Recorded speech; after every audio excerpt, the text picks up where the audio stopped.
Hi everyone and welcome back to my channel. Today's video is going to be my unpopular makeup opinions. So I've seen other creators do this video and I've wanted to do it for a while, but I've been slowly writing down a list of things as I think about them and really wanted to think about what I wanted to say. And I feel like I've had a good day. I had an important call earlier and have makeup on and have a drink. So I'm going to do this now. I thought about doing this as like a chatty get ready with me. And I do have some other chatty get ready with me's coming up soon. But for this one, because I already have makeup on, I'm just going to talk. And if you're new here, welcome. My name is Colin. I am a non-binary Latinx scientist and lover of makeup, especially indie makeup and high-end makeup. And I have a pretty analytical approach to my reviews and my collection in general. And I have new content every week, so I'd love to have you subscribe.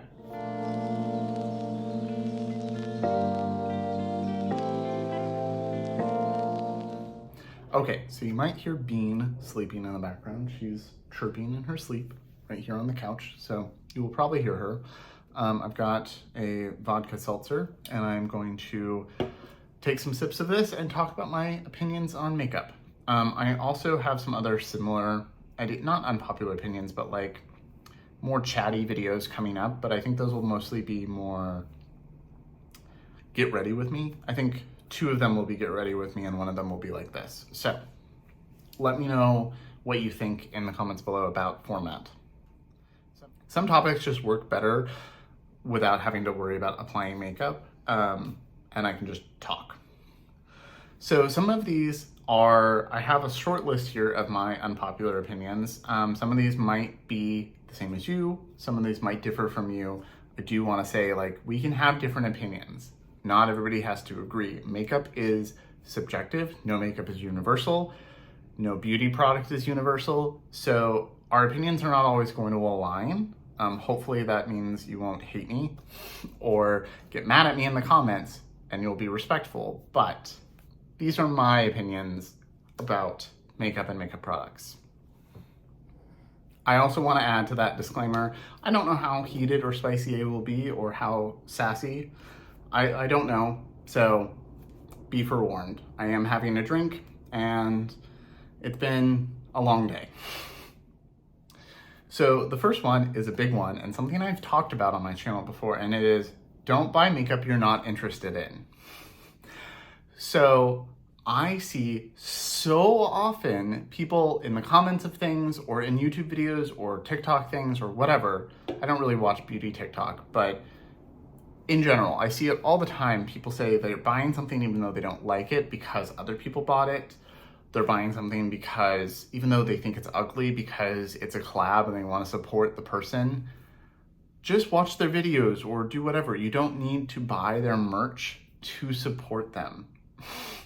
And I think for beauty creators in general, I think there's too much buying of products that they know they're not interested in and they know they're not gonna like, and then they don't like them, and then they throw them away, and it's just wasteful. Also, if you're going into a product like, I don't wanna buy this, I don't like it, I bought it anyway, that's going to bias and affect the way you approach the product. Like in some of those videos, you can tell that they're grumpy and they don't wanna use it, and then they're getting annoyed with it, and it's like, this would be a better video if you just bought something else that you had wanted instead. I see all the time people are like, well, I don't like this palette, but I like the brand, so I had to buy it. I'm like, no, you don't. You don't have to collect it all. It just promotes, unless you're a huge account that reviews a lot of stuff and you try to really be impartial, you're generally not being that impartial, and it's just not as good. You're buying more than you should. You're promoting overconsumption, and it's just like, I see people like, this is one of the things, the Melt Mary Jane palette. This got a lot of hate. I recently did a video on this and I was like, I really like this palette and I don't really understand the hate, except for I do kind of understand the hate. Part of the hate is that it's a dark smoky palette. It was designed to make smoky eyes only. If you don't wear smoky eyes and you don't like dark shimmers and you don't want a dark smoky eye, don't buy the palette. It has a light shade that they describe in all the promos and on the website as, you know, there to blend the edges of the other shades. And so it's not very pigmented, it's just a blending out shade, but it's just dark. I've seen so many people in the comments in reviews on Sephora say like, it's pretty, but it only does a smoky eye and I never wear those. Or it's too dark to do a daily friendly on my pale skin or whatever. And generally it was fair-skinned white people talking about this. But like, if you don't like a smoky eye, don't buy a palette that is sold as a smoky eye palette. I think people in general need to read about what they're buying a little bit more than they do instead of just blindly buying things. Like, I understand getting something in PR and not really knowing much about it. That's different than like going to Sephora, buying a product, not reading the description and then being frustrated at it. I've seen so many people buy a product that it says it does X, Y, Z, and they're like, well, I expected it to do A, F, and G, and it's only doing X, Y. And I'm like, well, it says it does X, Y. It says it's doing this, and it's doing that. So this is on you. You bought a product thinking it would do something. Like, research the product, read the description, read what the brand is telling you. You're gonna save money. You're not gonna be frustrated. Like, I don't generally have a lot of fails because I'm very discerning in what I buy and put a lot of thought and effort into it. And I just think more people need to like pause and be like, do I actually need this? Do I actually want this? That's another thing, because people buy a lot. But if you're not interested in it and it's not your if you're not interested in, it's not your style of makeup, it's not colors you normally like, don't buy it. If you hate blue eyeshadow, don't buy a blue eyeshadow palette and then do a review and be like, well, it's fine, but I don't like it. I'm like, well, of course you don't like it. You don't like blue eyeshadow. If you really don't like luxury makeup and you think it's not worth the money and it's too sheer or not pigmented enough, don't buy it. If you don't like indie shadows because they're too sparkly, don't buy them. If you don't like satin shimmers, don't buy something that has satin shimmers and then complain the whole time that you wish they were sparkly. You know your preferences, put that knowledge into action and stop buying things that you're not interested in. It'll save everybody time and money and everybody a lot of frustration. Okay, so my second opinion is much more tame, but might also make some people mad, and that is clumpy lashes are ugly. Unless you're doing a really editorial look, clumpy, spidery lashes are ugly. I am very picky about my mascara, and I've not liked most that I've tried because most of them, I mean, I do have very thick eyelashes. Even as a child, I had random people be like, wow, you have really long, thick eyelashes. They're also straight and do not hold a curl, but they're the one straight hair I have on my head apparently. But I just don't think they look good. Like, you might think they look good and that's fine. And I see pictures and I see people in real life all the time that have really thick, volumizing, clumpy mascara all over their lashes, and I just don't think it looks good. I think a length and separation looks a lot better, and yeah, you want some volume, but I feel like oftentimes people overdo the volume and then you have these, the lashes are stuck together in big clumps and they're all sharp and pointy, and like for the right look, it looks great and it fits the vibe of the look, but in general, it just looks bad. Okay, number 3, and I don't think this will be a shock to anybody, but I don't think shimmer, like sparkly eyeshadow or colorful eyeshadow are unprofessional. I don't think it's unprofessional. I think there are some businesses and companies where they have like a dress code. I've worked for some. Most of them are really cis heteronormative and sexist, and I actively fought against them the whole time I worked there. Like ones where they say that women have to wear heels, and it's like, it's 2023 and you really have a dress code that says women have to wear heels? Really? There's a reason I don't work in banks anymore. But color and shimmer are not innately unprofessional. I think you can see very professional looking people in shimmery eyeshadow and colorful eyeshadow. I just think it's how you do it. If it's really messy, if it's not really messy, if it's blended, if you're worried about it, you do something more subtle, like you don't do like a big drag inspired look that goes to your eyebrow. But I don't think there's inherently anything unprofessional about colorful makeup or bold makeup in any way. I think that's a really outdated way of thinking and the ideas of professionalism is generally like wealthy straight white men set up these systems of what is professional for them, what their vibe is, what they want to work around, and the rest of us have had to try to conform to that for decades. And I think at this point it's 2023 and we should try to like dismantle that a little bit and let people be themselves. Often those dress codes and ideas of professionalism are really cis heteronormative. They're really queerphobic. They're really classist. They're often really racist. They're just bad. So I think we really need to unpack our ideas of professionalism. I think professionalism is treating people nicely, being polite, not yelling at people. Like if you're customer service, like trying to answer the question, if the customer's yelling at you, I think you should have the right to be like, you need to stop. I've worked a lot of customer service and there's been times where I could say, you need to settle down, and other times I couldn't based on the job. But I think we really need to reevaluate our ideas of professionalism. So the next opinion I have is, I have my computer right here with my notes. Most makeup hacks are a waste of time. Most makeup hacks are not hacks. Most hacks in general you see online are not hacks. They don't really do anything extra. They often have extra steps. And I think I get messages all the time like, are you gonna try this trend or this hack? And I'm like, I don't see the point. This is me, but I don't see the point in trying something just because it's trendy.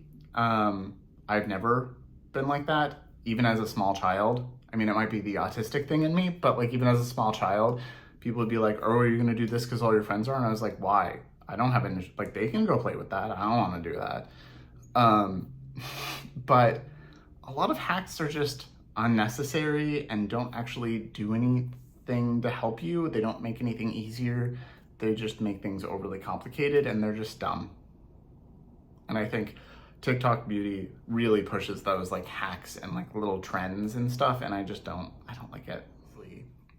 So my next opinion is makeup has no gender. So obviously you would know that if you're watching this channel.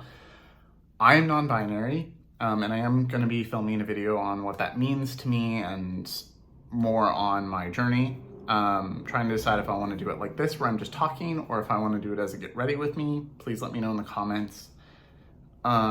Part of it is what I feel comfortable doing, but also what you would like.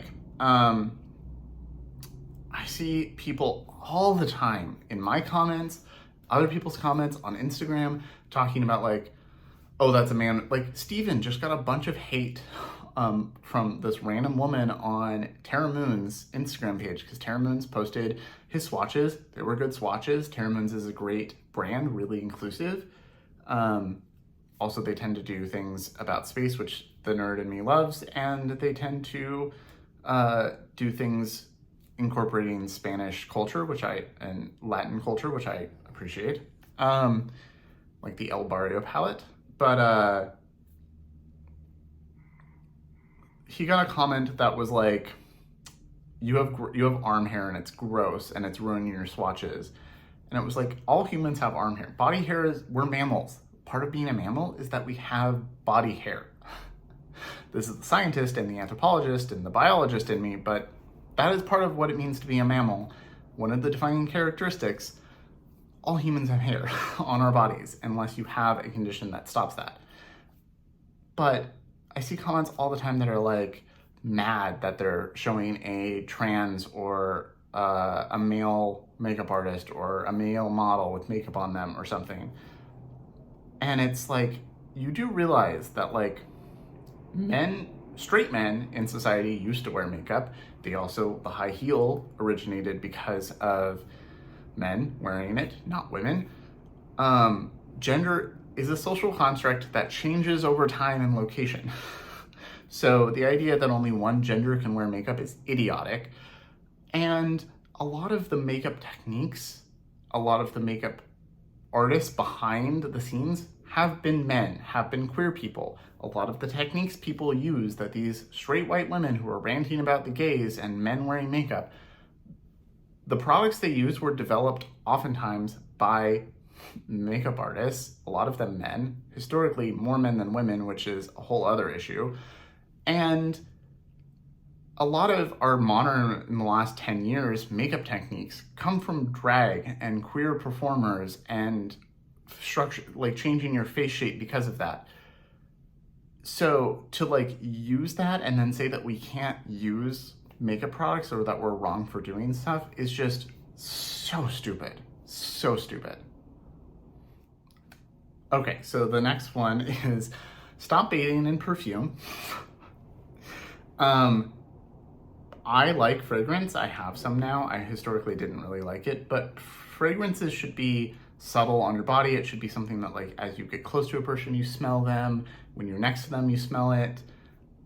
It shouldn't be something that like you walked through the lobby of my apartment building or walked through the apartment or the lobby a grocery store or something 45 minutes ago and I can still barely breathe because you smell of your perfume so strong. I see people who like will go through perfume bottles really quickly, like big bottles. And I'm like, how much are you spraying? I see people on Instagram be like, oh, I'm gonna put on this perfume. I don't have anything here, but they'll grab the bottle and they're like, spray, spray, spray, spray, spray, spray. You don't need that much. It's assaulting to other people's senses. There's a lot of people with issues that are scent sensitive, but also it's just not a pleasant thing. It shouldn't be something, like it should be something that is subtle and not like, it shouldn't smell like you bathed in your perfume. Like, it shouldn't smell like you bathed in a Bath and Body Works spray or something. Like, it's just too much, and I think people need to tone it down because it's just unpleasant to be around. Like, if I'm around someone wearing too much perfume, I will just leave. Like, if we're at like a party or something and someone has too much smell, either BO smell or perfume smell, I will just go to the other side of the room or leave if I can't escape it because it's just bad. It's unpleasant. Okay, so the next one is makeup isn't that deep until it is. I see people get way, way, way too upset about so many makeup things. And in general, you're putting paint and whatever else on your face to make yourself feel pretty or to make yourself feel artistic or to do whatever you want. Some people have such strict ideas of what makeup should be, how you should apply it, what you should do, that they act like it's the end of the world if you don't conform to their ideas or their opinions. And like, makeup can be deep, like systematically not making products for people with darker skin tones is a deep issue. It is a big issue. Brands thinking that people of color can't afford their products or shouldn't be part of their target base or their demographic base and not making products for their complexion, that is a big deal. A brand saying that they have an inclusive range and making something that looks like ash on someone, that is a big deal. But the vast majority of things that I see people freaking out about are not a big deal, and like people just need to calm down. Like someone making racist comments or someone doing something awful, yeah, it's a big deal and we should approach that accordingly. But like 90% of the things that I see people freaking out about on a daily basis online are like, you really have nothing else in your life to be upset about or stressed about? Really? Like just calm down, take a breath, take a step back.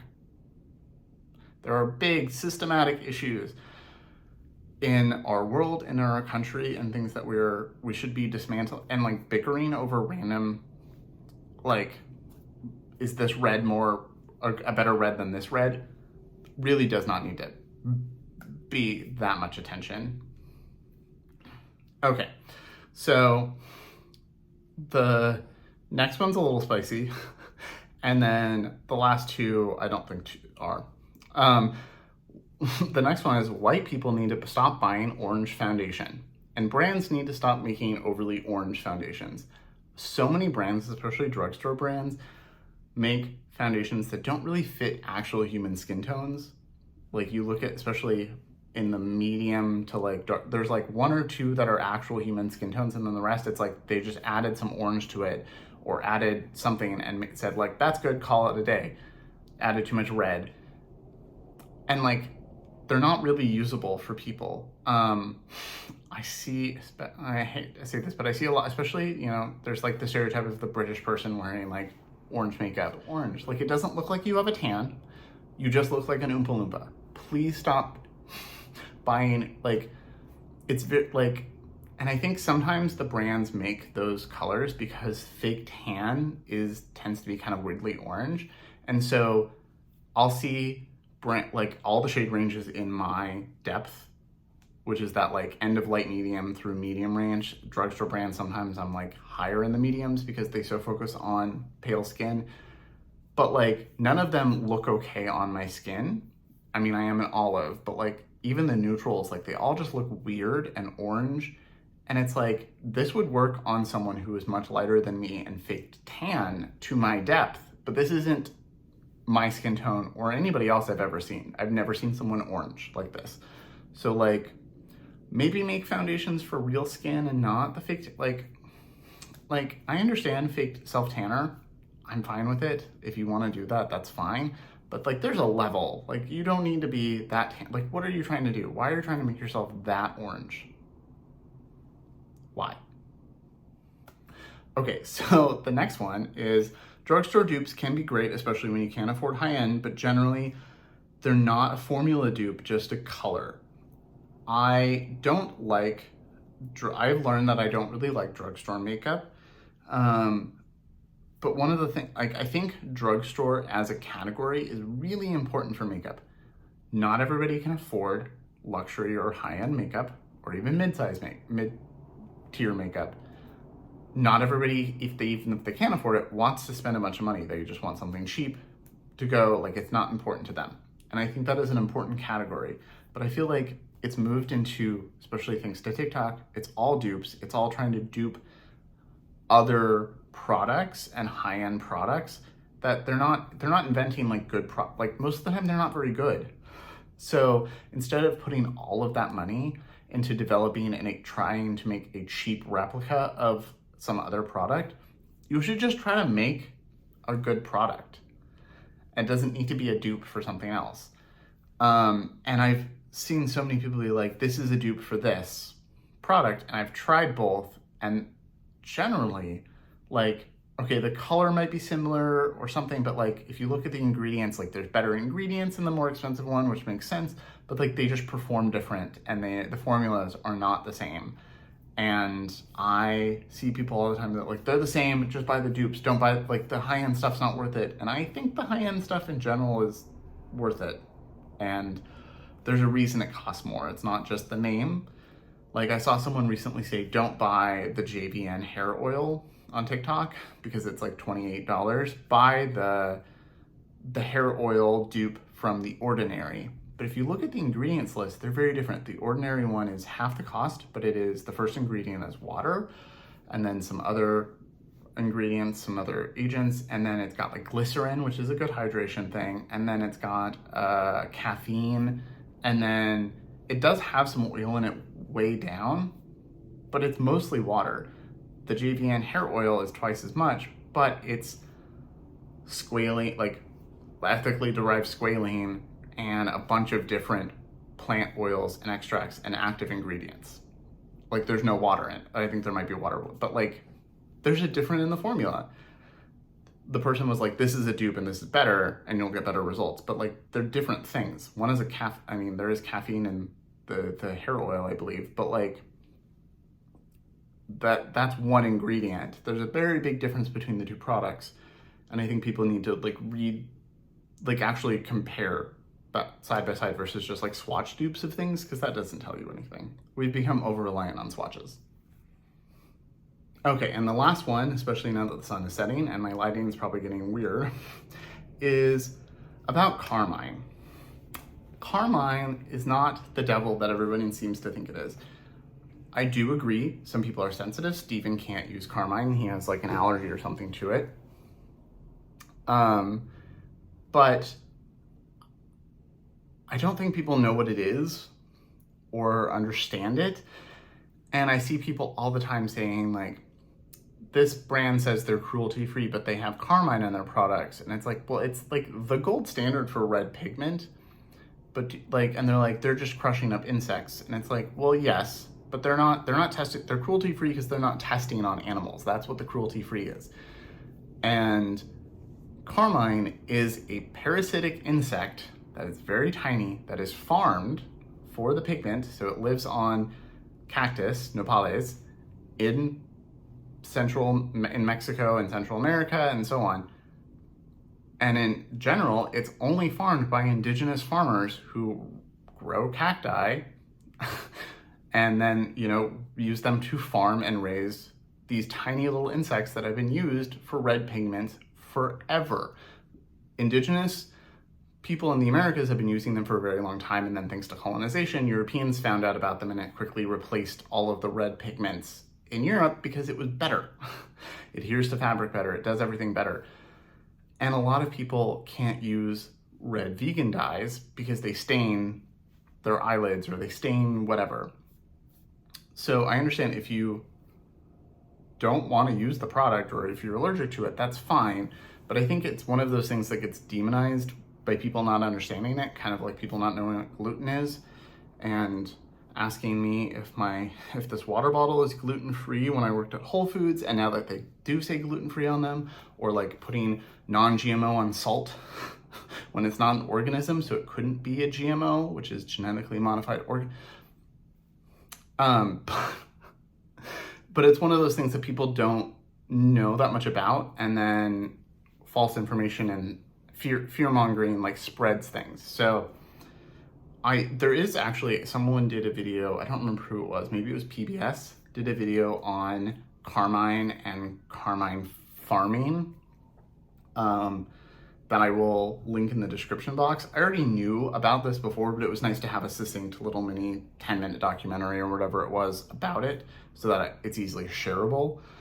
But it's one of the things that I find is crazy is I see people say like they're against Carmine and they're like, this product has to be vegan, so it doesn't have Carmine. I will only buy vegan makeup, which is fine if that's what you want to do, especially if you are vegan. But those same people are not vegan, and I will see posts about food they're eating that is obviously meat, so you're fine with those animals being killed for your consumption, but not these parasitic insects on a cactus. And I'll see people rant about vegan makeup or say that it should all be vegan and rant about Carmine, and I'll like click and go to their profile on Instagram or whatever, and they're doing like fashion hauls from Shein or like random, you know, where they buy like bags and bags and bags of clothes because it's cheap. And I'm like, so you're not okay with like an indigenous farming practice for a dye, but you are okay with and the insects being crushed up for that, the dead insects being crushed up. But you are okay with all of the iffy and bad ethical practices that are involved with making that clothes and paying the people that make those clothes, or lack of pay, and the overconsumption and overspending of doing hauls all the time. You're okay with that. You're okay with humans being treated badly in another part of the world and feeding into this awful capitalist system, but you're not okay with a parasitic insect being farmed. Like, that says a lot about your ethics and your personhood that like is a big red flag for me. Like, fast fashion is not inherently evil. Like, I mean, the business model is kind of evil, but like, if you can't afford anything else, that's fine. I've bought from Zara and fast fashion brands when I couldn't afford anything and I really needed a shirt for an interview or a shirt, like I needed a piece of clothing for something. Generally, I like some of those products I still have years and years later because I'm very careful with my clothes and I keep them forever, because that is like what you should do. You should keep your clothes until you can't anymore.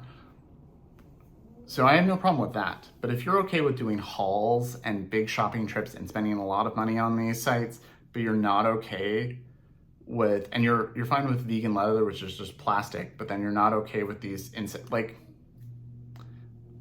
there's something wrong there, where you're throwing a hissy fit about dead insects being crushed up, but you're okay with exploitation of humans, and that says a lot about you. So those were my unpopular makeup opinions. I hope you enjoyed them. I hope you don't hate me. I'd love to hear what your thoughts are in the comments, what your unpopular opinions are. Keep it respectful, obviously, as always. And as always, thank you so much for watching. Remember to like and subscribe, and I'll see you in my next video.